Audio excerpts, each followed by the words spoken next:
I'm Pete Combs at NBAA 2012 in Orlando, where kids from as far away as Jacksonville, Florida are learning why it's okay to fail. If you look at some of the most successful people in this industry and in the world, period, they've had a tremendous amount of failures in order to get to where they need to be. But aviation inspiration Barrington Irving hopes the high school students sitting in this audience will understand that failure is an option. We're going to fail. I mean, it's inevitable. We're human beings. We're going to fail. You guys are going to mess up in some point of your life or on a test or an exam or whatever the case may be. But it's how you get up, not how you fall. Irving, a promising athlete from one of the poorest neighborhoods in Miami, with a football scholarship to the University of Florida, turned his back on sports and instead chose to become a pilot. At 23, he was the youngest person and the only African American ever to fly solo around the world, with financing he put together himself by the seat of his pants. I learned more from my failures than my success. Do you think my sponsors supported me because they felt sorry for me? No.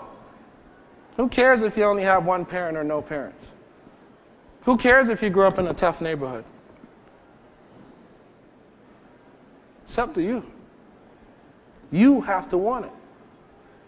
And every single thing that I've accomplished in this industry, this wonderful and dynamic industry, was because of two things. One, I wanted it. Two, I was willing to go out and work with folks like Mitsubishi Heavy Industries and others in order to accomplish my dream. And don't make any mistake, we all should continue to be students even when we graduate from our school. It's a message that resonates with the kids who heard it here on the last day of NBAA 2012. Take the Civil Air Patrol cadets from Sanford, Florida, for instance. Failure is something that's going to happen, but you always have to break through it and continue on with what you're doing.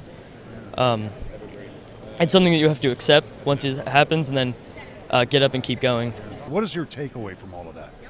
Basically, is if you try hard enough and you put your best foot forward in everything that you do, then you can truly achieve what you want.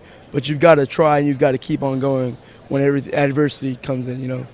I really liked it. I mean, it was great. I loved what he said about it's not how you fall, but it's how you get back up. You might wonder, after flying around the world at 23 and then flying an airplane built solely by students, perhaps Irving has had enough of adventures. The answer is a resounding no. His next big adventure, flying a Hawker 400 XPR. It'll be a virtual classroom, one that he'll take around the world for National Geographic. At NBAA 2012 in Orlando, I'm Pete Combs.